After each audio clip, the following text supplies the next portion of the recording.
तर मित्रांनो, आता आपण स्टार्ट करणार आहे जॅपनीज कॅन्डलस्टिक्स. ठीक आहे.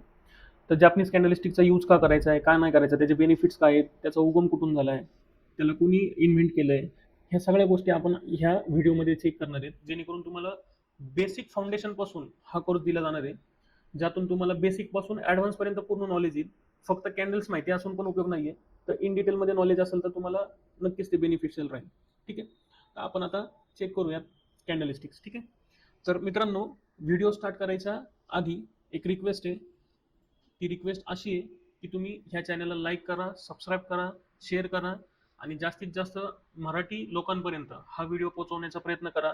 ज्या लोकांना क्लास करण्यासाठी अफोर्डेबल फीज नाही आहेत, तर त्या लोकांना नक्कीच ह्याचा बेनिफिट होईल आणि ते देखील शेअर मार्केटमध्ये एंट्री एक्झिट करून प्रॉफिटेबल होऊ शकतील. तर मित्रांनो, सहकार्य करा आणि आपल्या व्ही आर ट्रेडर्स अकॅडमी चॅनलला लाईक करा आणि सबस्क्राईब करा. तर आपण आता जाऊया ट्रेडिंग फ्लोअरला. ठीक आहे. तर चला आता आपण स्टार्ट करूयात, जास्त वेळ वाया न घालवता. ठीक आहे. तर पहा मित्रांनो, तुम्हाला ह्या ठिकाणी आता एक चार्ट दिसतोय. ठीक आहे. आता हा जो चार्ट आहे तो चार्ट आहे निफ्टीचा डेली टाइम फ्रेमचा. ठीक आहे. आणि इथं ज्या कॅन्डल दिसतात तुम्हाला, ती एक कॅन्डल एका दिवसाची. हा चार्ट डेलीचा आहे म्हणल्यानंतर ती कॅन्डल पण एका दिवसाची. ठीक आहे. आता मार्केटमध्ये तुम्हाला मल्टिपल कॅन्डल दिसत असतील, अनेक काही छोट्या आहेत, काही मोठ्या आहेत. तर मग ह्या काय कॅन्डल्स आहेत, त्यांचं सेंटिमेंट काय आहे, हे सगळं आपण इन डिटेलमध्ये बघणार आहे. तर आधी आपण पहिला तर चार्ट बघूयात की चार्ट कसा रीड करतात. ठीक आहे. तर ह्या चार्टमध्ये तुम्हाला रेड आणि ग्रीन अशा दोन प्रकारच्या कॅन्डल दिसत असतील, टू कॅन्डल. ठीक आहे.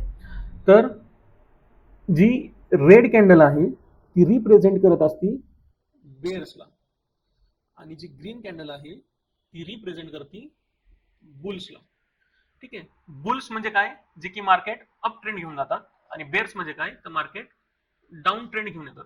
रेड कॅन्डल मार्केटमध्ये रिप्रेझेंट करणारे बेअर्सला म्हणजेच काय, डाऊन ट्रेंडला, आणि ग्रीन कॅन्डल मार्केटमध्ये रिप्रेझेंट करणारे बुल्सला म्हणजेच अप ट्रेंडला. ठीक आहे. इथपर्यंत समजलं असेल. आता रेड कॅन्डल आणि ग्रीन कॅन्डल काय आहे.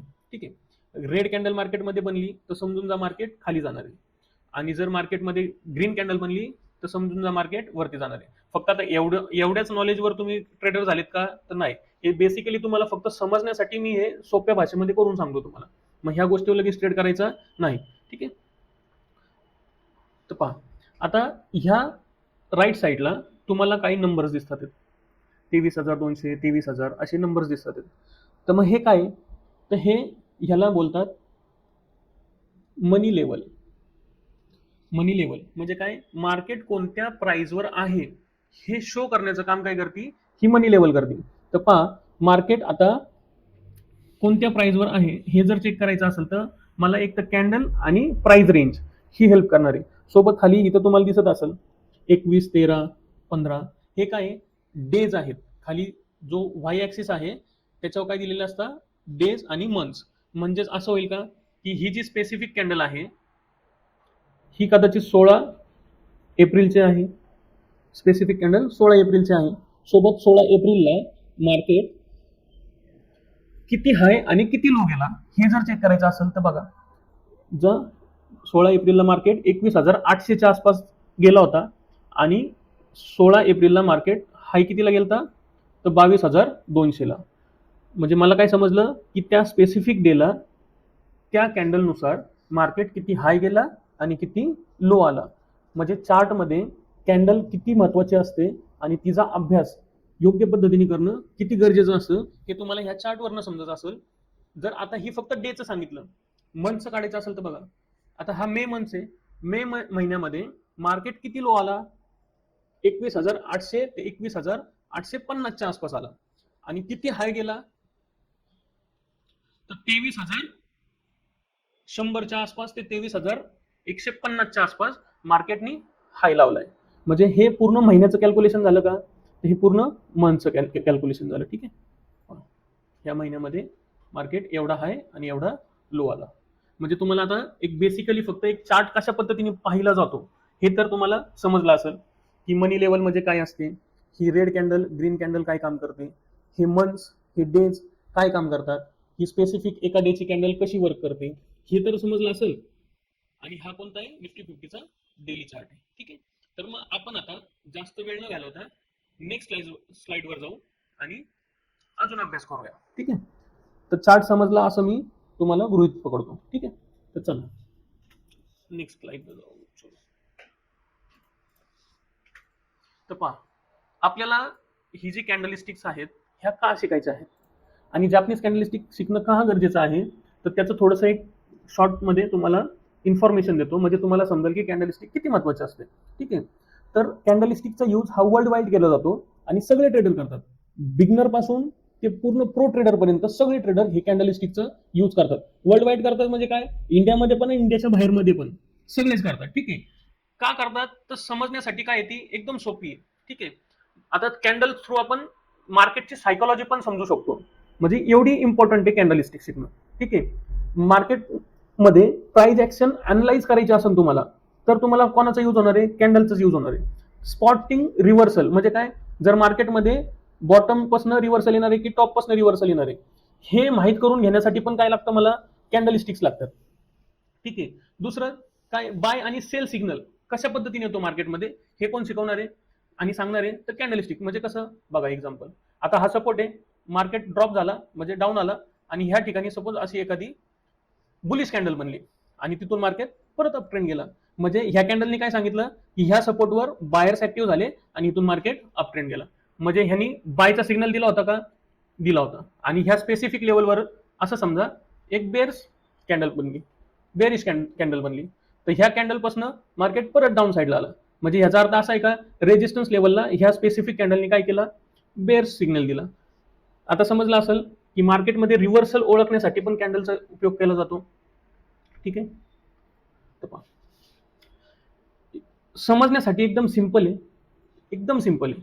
मग आता फक्त कॅन्डलिस्टिकच का मार्केटमध्ये, तर नाहीये, तर तुम्ही हायकेनेसी पण यूज करू शकता, तुम्ही लाईन चार्ट यूज करू शकता आणि काय गोष्टी आहेत त्या पण यूज करून हे करू शकता. पण जॅपनीज कॅन्डलिस्टिक एकदम इझी टू अंडरस्टँड आहे. ठीक आहे, प्रोफेशनल पण त्याला यूज करतात, ही एकदम टाइम टेस्टेड आहे, प्रूव्हन आहे. ठीक आहे, कॅन्डलिस्टिक थ्रू तुम्हाला कॉन्फिडन्स बिल्ड होणार आहे आणि कॉन्फिडन्स वाढला तर तुमचे ट्रेड पण प्रॉपर बसतील. ठीक आहे, आणि ही जी आहे एक लॉंग हिस्ट्रीवाली जर्नी, ही जी म्हणजे 2 सेंचुरी पासून कॅन्डलिस्टिकचा यूज केला जातो. म्हणजे तुम्ही विचार करा कॅन्डलिस्टिक किती इम्पॉर्टंट आहे. मग आता फक्त कॅन्डलिस्टिक आलं म्हणजे तुम्ही ट्रेडर झाले असं होणार नाही. पहा, कार असते ना, कारमध्ये अनेक प्रकारचे पार्ट असतात आणि ते सर्व पार्ट एकत्र केल्यानंतर कार चालते. कार मधला एक जरी पार्ट खराब असेल, ठीक आहे, प्लग जरी खराब झाला ना तरी कार स्टार्ट होत नाही, हे अनेक जणांना माहिती असेल. म्हणजे तो छोट्यातला छोटा आणि मोठ्यातला मोठा प्रत्येक पार्ट हा इम्पॉर्टंट असतो कारसाठी.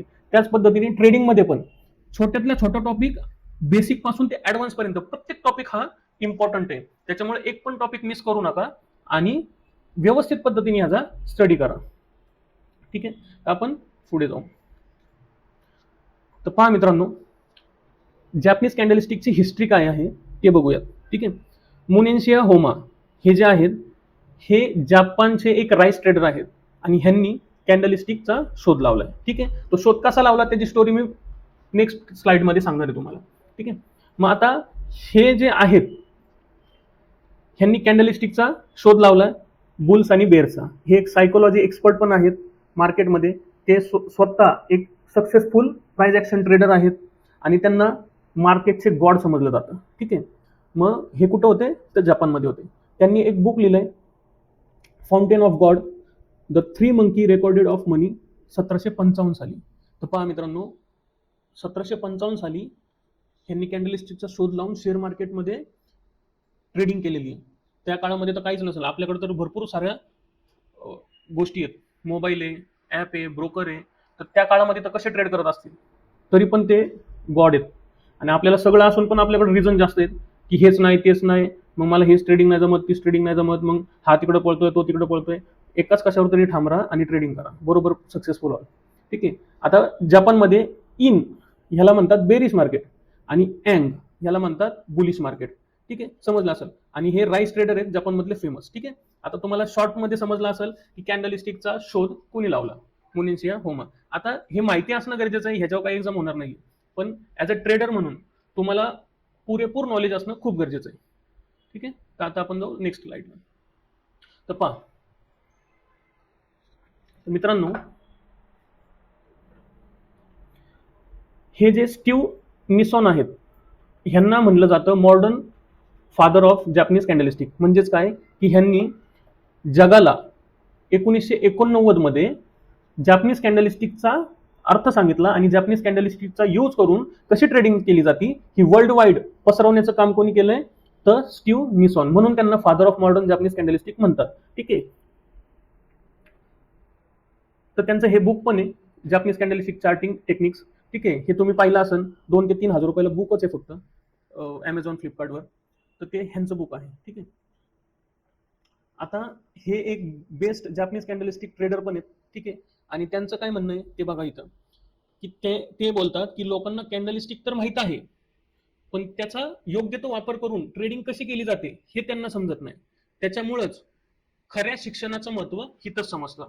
म्हणजे त्यांचा म्हणण्याचा अर्थ असा आहे, फक्त कॅन्डलस्टिक माहित असून तुम्हाला काहीच उपयोग नाही, तर त्याचा यूज कशा पद्धतीने करायचा हे माहित असेल तर तुम्ही सक्सेसफुल ट्रेडर व्हाल. मग आता एवढे मोठे लोक सांगतात आणि तरी पण आपण ऐकत नाही, तर ऐकलं पाहिजे आणि व्यवस्थित स्टडी करून शेअर मार्केटमध्ये एंट्री एक्झिट केली पाहिजे. ठीक आहे, आता father of modern Japanese candlestick पण समजले तुम्हाला, स्टीव्ह निसॉन. ठीक आहे, आता बघू आपण बेनिफिट्स. का शिकायचं हे रिझन काय आहे ते बघू. ठीक आहे, मग मला रिव्हर्सल जर पकडायचं असेल एखाद्या स्पेसिफिक लेवलवरून, रिव्हर्सल पकडायचं असेल मला, तर मला काय कशाचा यूज येणार आहे, कॅन्डलस्टिकचा. ठीक आहे, कॅन्डलस्टिकचा यूज होणार आहे का, तर होणार आहे.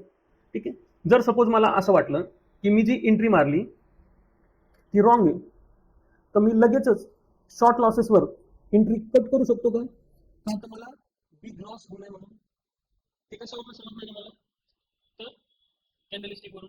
ठीक आहे, जर मला प्रॉफिट गेन करायचा आहे तर मी काय करेल, कॅन्डलस्टिक थ्रू काय करेल, प्रत्येक पुल बॅकला एक लॉट ऍड करेल, अदरवाईज माझा स्टॉप लॉस ट्रेल करत करत वरती घेऊन जाईल. म्हणजे माझं प्रॉफिट अजून इन्क्रीज होत जाईल का, तर इन्क्रीज होऊन जाईल. ते कशामुळे समजलं, तर कॅन्डलस्टिकमुळे.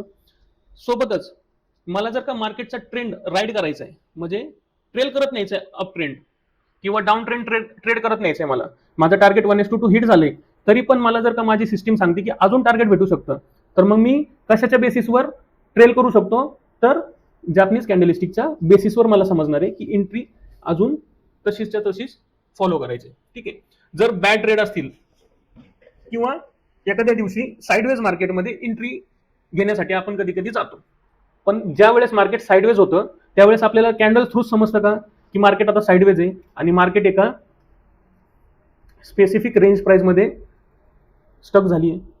हे कशामुळे समजतं तुम्हाला, कॅन्डल्समुळे. ठीक आहे, मार्केटमध्ये प्रॉफिट बुक करण्यासाठी पण ह्याचा यूज होतो, राईट एंट्री एक्झिट करण्यासाठी पण ह्याचा यूज होणार आहे, मार्केटची सायकोलॉजी समजण्यासाठी पण जॅपनीज कॅन्डलस्टिकचा यूज होणार आहे. ठीक आहे, ट्रेडिंग सिम्प्लिफाय करण्यासाठी पण आणि ट्रेडिंगचं चार्ट अनालिसिस करण्यासाठी पण तुम्हाला कशाचा यूज होणार आहे, जॅपनीज कॅन्डलस्टिकचा यूज होणार आहे.